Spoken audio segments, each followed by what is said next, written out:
તો કેમ છો મિત્રો, સ્વાગત છે તમારું। આજે આવી ગયા આપણે પોરબંદરના મેળામાં અને લુક જોઈને થોડુંક એવું વિચારતા નહીં, કારણ કે શ્રાવણ મહિનો હાલે છે એટલે આપણે દાઢી અને વાળ રાખ્યા છે। તો જોવો બધાય પબ્લિક જોવે છે અને આ બધા લોકો પણ જોવે છે કે આ ભાઈ વિડીયો ઉતારે છે અને ખૂબ જ વાતાવરણ ચોખ્ખું હતું અમે જ્યારે ગયા હતા ત્યારે। ત્યારબાદ તો વરસાદ આવ્યો હતો અને આખા મેળાનો મજા બગડી ગઈ હતી। અને મિત્રો અમે ખાસ કરીને અહીંયા જોવા આવ્યા હતા જલપરી, તો એનો પણ વિડીયો તમને આગળ બતાવીશ। તો ઘણા હજારો સ્ટોલ હતા એમ કહો ને તો હાલે।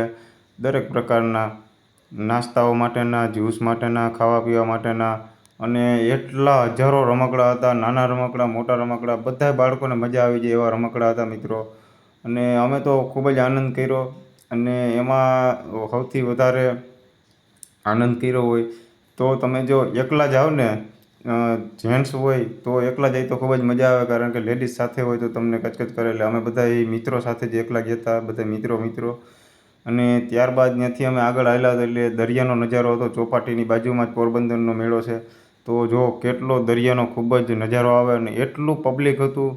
સૌથી વધારે મેં અહીંયા જોયું છે કે માંડવી વેચવાવાળા હતા, જે આ પાછળ દેખાય છે એમના પણ વિડીયો આવશે। તો મિત્રો જ્યારે પણ આપણે મેળામાં જઈએ ત્યારે એક હરખ હોય, આપણે ફરી પાછા નાના બાળક થઈ જાય। નાના બાળક હોય તો એને તો મજા જ આવે ને એમાં જ્યાં ઢોલવાળો ભાઈ ખૂબ જ મસ્ત ઢોલ વગાડતો હતો, તો એમ થયું કે આપણે પણ લઈ લઈએ, પણ આપણે કંઈ લેવાની જરૂર હતી નહીં, સાથે બાળક નહોતું એટલે આપણે કંઈ લીધું નહીં।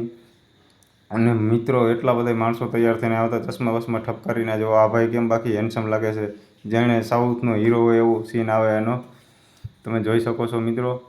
અને જો આ એક દાદા બાળકને લઈને મેળામાં આવ્યા છે અને ખૂબ જ મને તો મજા આવી। અને મિત્રો જ્યારે આપણે મેળામાં જઈએ એટલે ફરી વખત આપણે એક નાના બાળક બની જઈએ। એટલે નાના બાળક એટલે આપણે રમકડા તો એવી વસ્તુ ન ખરીદતા હોય। આપણા ફોલોવર હતા, મને કે કેમ છે કેતનભાઈ, ઘણા ફોલોવર પણ મળ્યા, ઘણા મિત્રો પણ મળ્યા મેળામાં અને ખૂબ જ મજા આવી, આનંદ આવ્યો અને એટલી અમે તો જોરદાર મજા કરી કે વાત પૂછોમાં। અને ત્યારબાદ અમે અહીંયાથી હાલતા ચોપાટીએ જતા હતા। તમને બતાવું છું દર વખતે કે આકાશ ચોખ્ખું જ હતું અમે જ્યાં સુધી મેળામાં રહ્યા। એટલે મેળામાં વરસાદ આવ્યો 6 વાગ્યા પછી અને એટલો જોરદાર મિત્રો વરસાદ આવ્યો કે વાત પૂછોમાં। અને આ નંદી મહારાજ પણ અહીંયા મેળો કરવા આવ્યા છે, પણ ડાયા નંદી મહારાજ હતા, કોઈને મારતા નહોતા, ખૂબ જ શાંત સ્વભાવના હતા। અને જો બધા મિત્રો બધા મોજ લે છે ખાણીપીણીના, નાસ્તાના। આ કંઈક જૂનો ભંગાર પણ અહીંયા વેચાતો હતો એવું હતું। અને આ જો દીકરી એના ટેલેન્ટ બતાવે છે અને મેળામાં કે દોરી ઉપર ચાલીને, અને આ એનો એક મોકો હોય કે સૌથી વધારે લોકો અહીંયા એને પૈસા આપે, પણ એવું બનતું નહોતું। માણસો અહીંયા પણ એને પૈસા એટલા આપતા નહોતા, ગલી રોડ રસ્તા ઉપર તો જતા હોય આવા નાના મોટા ખેલ કરવા। અને ત્યારબાદ મિત્રો ચોપાટી આવી ગયા। ચોપાટીએ પણ એટલા માણસો હતા દરિયા કિનારે, અને એવો દરિયો જોરદાર ઘૂઘવાટા મારતો હતો કે વાત પૂછોમાં। અને એકદમ ઠંડી હવા આવતી હતી। અને આ છે દેવભાઈ આહિર, એને તો બધા ઓળખતા દેશો। મને કે ભાઈ વિડીયો પછી બતાવજે, પહેલાં એ કે આ દરિયાની મોજ લઈ લે, પણ મને હરખ હતો કે હું ફટાફટ વિડીયો બનાવી લઉં। અને જુઓ મિત્રો, જોરદાર દરિયો હતો અને દરિયો પણ એટલો શાંત નહોતો, ખૂબ જ ત્યારે આમ હતો એક્ટિવ, અને દરિયાના મોજા છેક કિનારા સુધી આવી જતા હતા। અને અમે તો ભાઈ દરિયાની એવી મોજ લીધી કે વાત પૂછોમાં, અને એકદમ મજા જ એવા રાખે। અને એટલા લોકો ફોટા પડાવતા હતા અને દરિયાનો અને મોજા પણ એટલા ઊંચા હતા કે વાત પૂછોમાં। અને ત્યારબાદ મિત્રો મેં જોયું, એક વાત નહોતી કરી કે ભાઈ દરિયા કિનારે એટલો કચરો ફેલાઈ ગયેલો હતો કે વાત પૂછોમાં। છેક સુધી જો આવી રીતના બધા માણસો હતા, એટલે દરિયા કિનારે કચરો પણ જોરદાર થાય આપણે માનીએ। અને કચરો પણ હતો, હાલમાં જ કચરો હતો। આવા વાર તહેવાર હોય એટલે બધા માણસો કચરો કરે, પણ કાંઈ વાંધો નહીં, સફાઈ કર્મચારી હોય એ બધા સાફસૂફ કરી નાખે દરિયા કિનારો, એટલે વાંધો ન આવે। અને અમે વળી પાછા મેળાની અંદર આવી ગયા, કારણ કે અમારે જવાનું હતું જલપરી જોવા મિત્રો। તો દેવભાઈ આહિર પાછા આવી ગયા અને કે ચાલો હવે આપણે બધા કે જઈએ। અને રસ્તામાં એમના ફ્રેન્ડ મળી ગયા, એને તો આખા મેળામાં બધા ફ્રેન્ડ એને મળતા જ હોય છે અને સેલ્ફી પડાવતા હોય છે એમની સાથે, કારણ કે તે ખૂબ જ ફેમસ અને સ્ટાર છે સોશિયલ મીડિયાના અને ફેસબુક ઉપર અત્યારે। અને જુઓ મિત્રો, સાંજ પડતા કેટલું વાતાવરણ એકદમ મધોહશ થઈ ગયું છે અને વાદળ પણ ઘેરાઈ ગયા છે। તમે જોઈ શકો છો કે જે પોરબંદરના મેળામાં વરસાદ આવ્યો છે એને આખી મજા બગાડી નાખી હતી દરેક લોકોની। કેટલા લોકોનું નુકસાન પણ ગયું હતું, જ્યાં મોટી રાઈડવાળા હતા એ બધા લોકોને નુકસાન ગયા છે, બધા લોકોના પૈસા એમાં વેસ્ટ ગયા છે, કારણ કે એક દિવસનું 1 લાખ 1.5 લાખ રૂપિયા જેટલું ભાડું હોય છે મિત્રો। કારણ કે લોકો અહીંયા વેપાર કરવા આવ્યા હોય છે અને ઘણી વખત આવું બનતું હોય છે।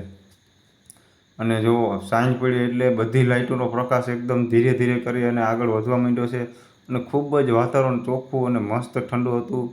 પછી ત્યારબાદ આ લોકો જો બધા અહીંયા ફ્રૂટ ખાતા હતા, કારણ કે અહીંયા સૌથી વધારે ફ્રૂટ વેચાતા.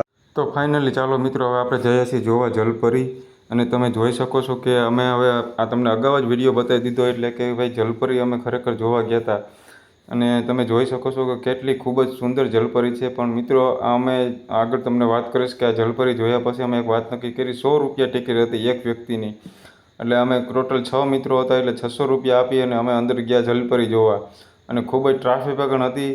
પહેલાં તો ભાઈ વિડીયો બનાવવાની ના પાડતા હતા કે કોઈ પણ લોકોને વિડીયો બનાવવા નથી, અને કંઈક નજારો આવી રીતના હતો મિત્રો.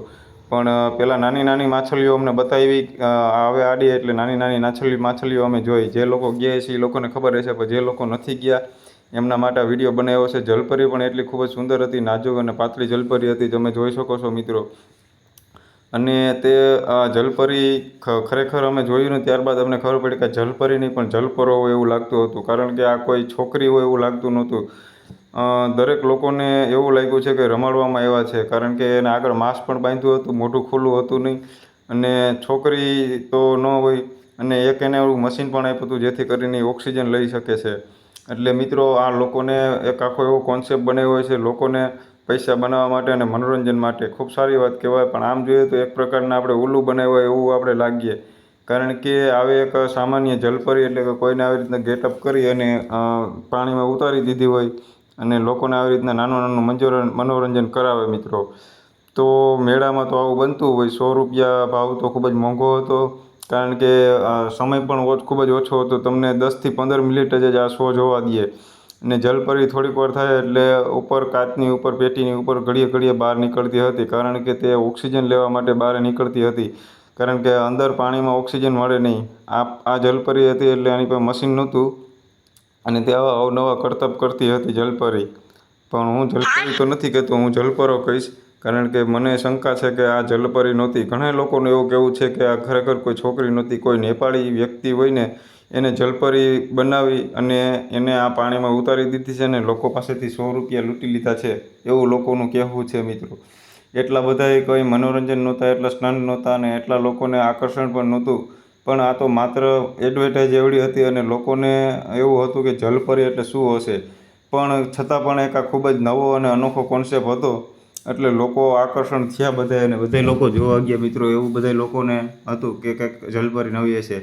ત્યારબાદ મિત્રો અમે જલપરી જોઈ અને બહાર નીકળી ગયા, અને સાંજ પડી ગઈ હતી, વરસાદ આવવાની ફૂલ તૈયારી હતી મિત્રો. અને અમે જવા માટે નીકળ્યા ત્યારે વાતાવરણ એકદમ મંદ બની ગયું હતું અને બધી લાઇટો જોરદાર ચમકતી હતી મિત્રો. તો ચાલો મિત્રો, હવે આપણે રજા લઈએ છીએ, અને આવા વિડીયો જોવા માટે ચેનલને લાઇક, શેર અને સબસ્ક્રાઈબ કરો. તમે પણ જો મિત્રો પોરબંદરના મેળામાં ગયા હોય તો કમેન્ટમાં લખજો કે હા, અમે પોરબંદરના મેળામાં મજા કરી હતી. ચાલો, મહાદેવ હર, જય શ્રી કૃષ્ણ મિત્રો. Bye bye, Tata. મળીએ ફરી નવા વિડીયોમાં.